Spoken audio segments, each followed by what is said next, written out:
नमस्कार, जय हिंद दोस्तों। आज हम बात करेंगे देश की सबसे बड़ी प्रमुख खबरों के बारे में जिनसे सीधा आपको सरोकार है। तो बने रहिए हमारे साथ और देखते रहिए अपना YouTube channel news in Hindi. तो आज दोस्तों हम जिन खबरों के बारे में बात करेंगे वो सीधे आपसे जुड़ी हुई हैं। दोस्तों सबसे पहले हम बात करेंगे बीते 24 घंटे में देश में कोरोना के 1540 नए मामले आए हैं और 40 की मौत हुई है। कोविड-19 संक्रमितों की संख्या 17,656 पहुंच चुकी है। सबसे ज्यादा महाराष्ट्र, दिल्ली और गुजरात इन राज्यों में सबसे ज्यादा मरीज हैं। खबर पढ़े जाने तक यह आंकड़ा और भी बढ़ गया होगा। दोस्तों अगर वहीं दुनिया की हम बात करें तो पूरी दुनिया में अब तक 24,17,936 लोग इस बीमारी से पीड़ित हैं और 1,66,066 लोगों की मौत हो चुकी है। तो चलिए अब जानते हैं आज की सबसे बड़ी खबर कौन कौन सी है। तो सबसे बड़ी खबर दोस्तों सबसे पहले आ रही है, कोरोना संकट के बीच सरकार के इस फैसले से खड़ा हुआ विवाद, भुखमरी के दौर में चावल से बनेगा सैनिटाइजर। दूसरी सबसे बड़ी खबर आ रही है दोस्तों, कोरोना के चलते बदली डेट, जाने कब खुलेंगे बद्री केदार के कपाट। तीसरी सबसे बड़ी खबर है, 26 दिनों के सख्त लॉकडाउन से राहत, क्या आपको मिलेगी छूट, जानिए यहाँ। और चौथी दोस्तों सबसे बड़ी खबर है, ट्रक ड्राइवरों को अब परिवहन मंत्रालय की वेबसाइट पर मिलेगी ढाबों और मरम्मत की दुकानों की जानकारी। कोरोना संकट के बीच सरकार के इस फैसले से खड़ा हुआ विवाद, भुखमरी के दौर में चावल से बनेगा सैनिटाइजर। सरकार ने यह फैसला ऐसे समय लिया है जब देशव्यापी लॉकडाउन की वजह से लाखों की संख्या में प्रवासी मजदूर भुखमरी के कगार पर पहुंच गए हैं। जी हां दोस्तों, देश में जारी लॉकडाउन संकट के बीच सरकार के इस फैसले से विवाद खड़ा हो गया है, जिसमें उसने गोदाम में मौजूद अतिरिक्त चावल का प्रयोग हैंड सैनिटाइजर की आपूर्ति के लिए जरूरी एथेनॉल बनाने में करने का फैसला किया है। सरकार की तरफ से बताया गया है कि इन चावलों से एथेनॉल का निर्माण किया जाएगा, जिससे सैनिटाइजर की उपलब्धता आसानी से सुनिश्चित हो सकेगी। सरकार ने यह फैसला ऐसे समय लिया है जब देशव्यापी लॉकडाउन की वजह से लाखों की संख्या में प्रवासी मजदूर भुखमरी के कगार पर पहुंच गए हैं। सरकार ने राष्ट्रीय जैविक ईंधन नीति 2018 जो अतिरिक्त अनाज को एथेनॉल में बदलने की मंजूरी देता है का हवाला देते हुए कहा कि इसका फैसला पेट्रोलियम मंत्री धर्मेंद्र प्रधान अध्यक्षता में हुई है। राष्ट्रीय जैविक ईंधन समन्वय समिति की बैठक में किया गया है। बयान में कहा गया है कि भारतीय खाद्य निगम के पास उपलब्ध अतिरिक्त चावल को एथेनॉल में बदलने का और उसका उपयोग अल्कोहल आधारित सैनिटाइजर के निर्माण और पेट्रोल में मिलाने के लिए करने की मंजूरी दी गई है। दोस्तों जब लॉकडाउन शुरू हुआ था तब सरकार ने गरीबों को अतिरिक्त भोजन देने का वादा किया था। केंद्रीय वित्त मंत्री निर्मला सीतारमण ने कहा था कि 5 किलोग्राम चावल या गेहूं जन वितरण प्रणाली के जरिए उपलब्ध कराया जाएगा, लेकिन यह केवल उन लोगों के लिए है जिनके पास राशन कार्ड है। लेकिन ज्यादातर प्रवासियों के लिए यह उपलब्ध नहीं है, लेकिन वो जहाँ काम करते हैं वहाँ राशन कार्ड नहीं ले जाते। कई ऐसे भी हैं जिनके पास राशन कार्ड है ही नहीं। ऐसे लोगों की संख्या करीब 50 लाख होने का अनुमान है, जिसको देखते हुए विशेषज्ञ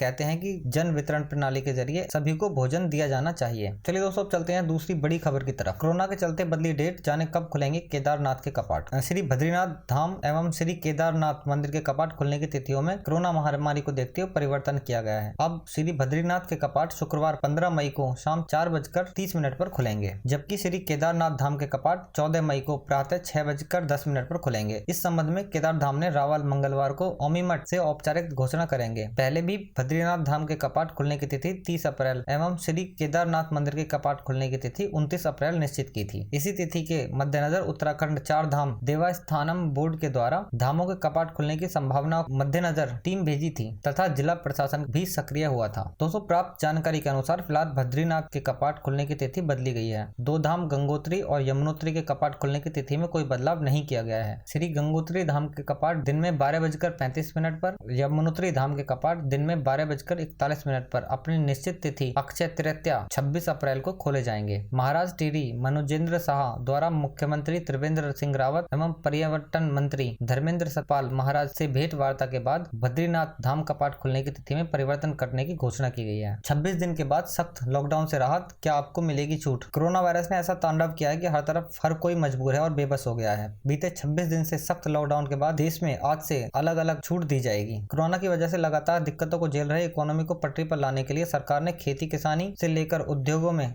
आज से छूट देने का ऐलान किया है, जो कई बेबसों के लिए बड़ी राहत है। देश को कोरोना के कहर से बचाने के लिए पीएम मोदी ने ऐतिहासिक फैसला करते हुए पूरे देश में लॉकडाउन का ऐलान किया था। पिछले 21 दिनों के लॉकडाउन का ऐलान किया गया है, जो 14 अप्रैल तक का था। 14 अप्रैल तक था। पीएम मोदी ने मौजूदा हालातों को देखते हुए लॉकडाउन 2.0 का ऐलान किया, जो 3 मई तक के लिए है। ऐसे में बार बार इस बात की चिंता जताई जा रही है कि लॉकडाउन से इकोनॉमी पर असर पड़ रहा है, लोगों की रोजी रोटी पर संकट पैदा हो गया, खेती किसानी पर काफी असर हो रहा है। ऐसे हालातों को संभालने के लिए पीएम मोदी ने लॉकडाउन 2.0 में ऐलान के साथ ही यह भरोसा दिलाया कि लॉकडाउन 2.0 से कई छूट दी जाएंगी और इसके लिए जरूरी गाइडलाइंस जारी होंगे। चलिए अब बताते हैं हम आपको ये छूट क्या क्या है और कौन कौन सी रोक जारी है। साथ ही आपको बताते हैं कि सरकार ने 2.0 में जो गाइडलाइंस जारी किए हैं। उनके मुताबिक छूट वाले इलाकों में कोरोना संक्रमित मिलने पर यह छूट तुरंत बंद हो जाएगी। 20 अप्रैल से शर्तों के साथ कई छूट दिए गए हैं। नियमों में छूट केवल नॉन कंटेनमेंट जोन के लिए है। हॉटस्पॉट, क्लस्टर और कंटेनमेंट जोन में कोई छूट नहीं दी गई है। छूट वाले इलाकों में कोरोना संक्रमित मिलने पर यह छूट तुरंत खत्म हो जाएगी। छूट के दौरान चेहरे पर मास्क, फेस कवर लगाना जरूरी होगा। आपको बताते हैं कि लॉकडाउन 2 में आज से क्या क्या छूट मिलेगी। मालवाहक ट्रक और दूसरे वाहन, courier service, motor mechanic, highway पर ढाबे,